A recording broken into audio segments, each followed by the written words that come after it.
পশ্চিম গুৱাহাটীৰ ৰাণী আন্ধেৰিজুলি খেতিপথাৰত ভূঁই ৰোৱা উৎসৱ।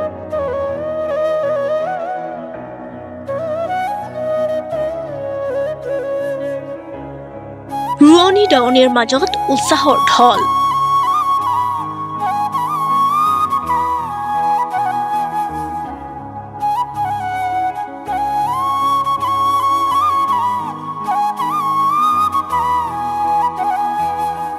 শাওণ মাহ মানে অসমৰ কৃষকৰ আহাৰ মাহ, হেঁপাহৰ মাহ। আঘোণ মাহত সোণগুটি চপাবলৈ হলে এই শাওণ মাহতে তাৰ পৰিকল্পনা ৰচে কৃষকসকলে, যাৰ বাবে শাওণ মাহৰ প্ৰথম দিনটোৰ পৰাই কৃষক ৰাইজে আঘোণত সোণগুটি চপাবলৈ পৰিকল্পনা আৰম্ভ কৰে।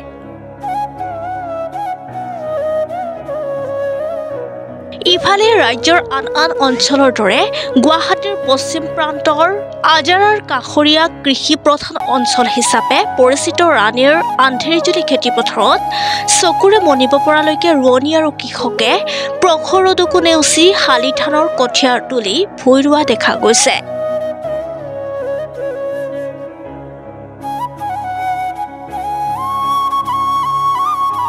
শাওণ মাহৰ 15 দিনৰ ভিতৰত শালি ধানৰ কঠীয়া তথা ভূঁই ৰুব পাৰিলেহে আঘোণ মাহত পথাৰৰ পৰা লখিমীক ঘৰলৈ নিব পাৰিব।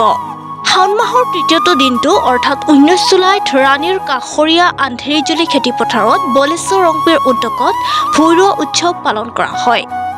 ভূঁই ৰুই 20জনীয়া ৰোৱনীৰ সৈতে খেতিপথাৰত ভূঁই ৰোৱা উৎসৱৰ শুভাৰম্ভ কৰে আজাৰা গাঁও পঞ্চায়তৰ প্ৰাক্তন সভানেত্ৰী কবিতা বড়ো ৰংপিয়ে।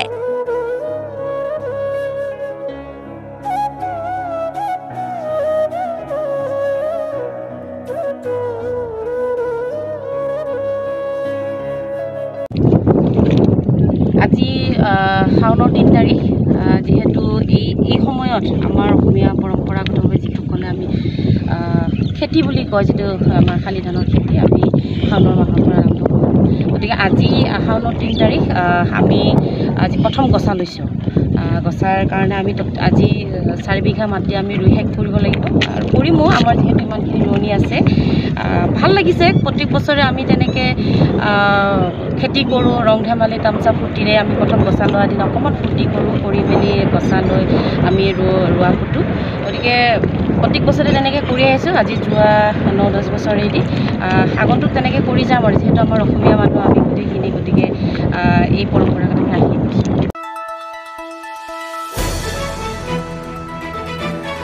দ্য নিউজলেণ্ডছ, অবিৰত তথ্যানুসন্ধান, আপোনাৰ সেৱাত খবৰ সন্ধান।